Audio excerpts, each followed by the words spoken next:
नमस्कार, संवाद पे आपका स्वागत है। मैं हूं चेतना शर्मा आपके साथ। राजस्थान की राजनीति और सामाजिक आंदोलनों में किसानों की हमेशा भूमिका अहम रही है। हाल ही में टोंक जिले में किसानों द्वारा कलेक्ट्रेट का घेराव करने की चेतावनी दी गई और नरेश मीणा और संभ्रावता हिंसा मामले में न्याय की मांग को लेकर विधानसभा का जो घेराव की योजना थी वो भी सुर्खियों में थी। हालांकि प्रशासन की सक्रियता और रणनीतिक संवाद के चलते ये दोनों बड़े आंदोलन स्थगित हो चुके हैं।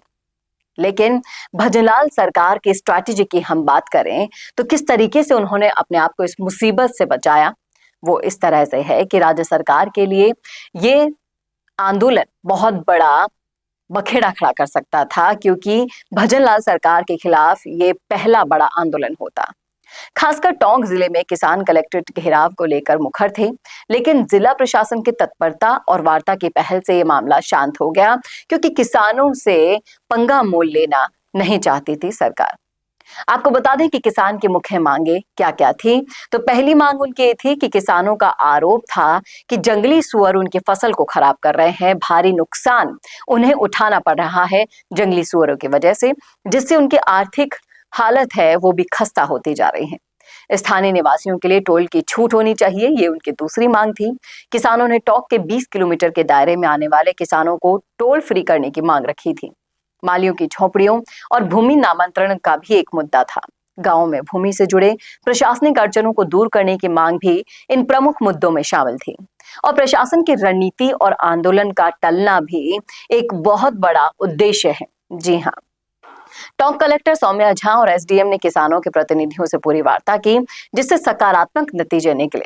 जंगली सुअरों की समस्या के समाधान के लिए नगर परिषद की ओर से एक विशेष दल भेजा गया, जिससे किसानों में भरोसा बढ़ा।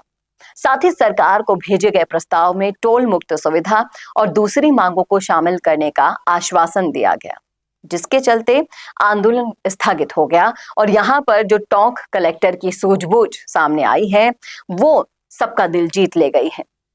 अब सवाल ये खड़ा होता है कि क्या ये सरकार की जीत मानी जाए। सरकार के लिए निश्चित रूप से राहत की बात तो है, लेकिन सवाल ये भी है कि क्या किसानों की मांगों का कोई स्थायी समाधान मिलेगा कि नहीं मिलेगा, या फिर ये केवल तात्कालिक रूप से आंदोलन को रोकने की एक रणनीति थी। प्रशासन ने भले ही बातचीत करके आंदोलन को तो टाल दिया है, लेकिन अगर किसानों की मांगे पूरी नहीं हुई ना, तो ये मामला फिर से गर्मा सकता है। इस बात में कोई दो राय नहीं है। जिस तरह से नरेश मीणा को भी आश्वासन देकर, उनके पिता को आश्वासन देकर ये टाला गया है, और जैसे घटनाक्रम टाला गया है टोंक में, वो यही दिखाता है कि स्थानीय प्रशासन की सक्रिय भूमिका आंदोलन को रोकने में कारगर तो साबित हो सकती है। हालांकि अगर समस्याओं का समाधान नहीं मिला हमेशा के लिए, तो भविष्य में इन मुद्दों पर सरकार को चुनौतियों का सामना करना पड़ सकता है। इस बात में कोई दो राय नहीं है। क्या कहते हैं आप इस मुद्दे पर? रखिएगा राय अपनी कमेंट बॉक्स में। कैसा लगा वीडियो बताना न भूलेगा, और ऐसी और वीडियोस के लिए देखते रहिए संवाद भारत के लिए। नमस्कार।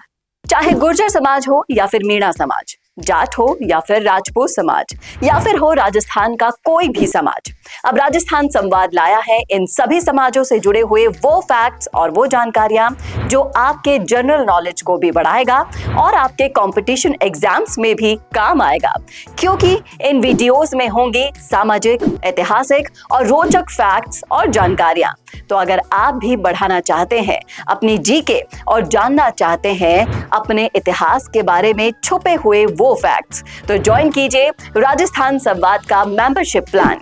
ज्यादा जानकारी के लिए डिस्क्रिप्शन में विजिट कीजिए और दिए गए नंबर पर कॉल कीजिए।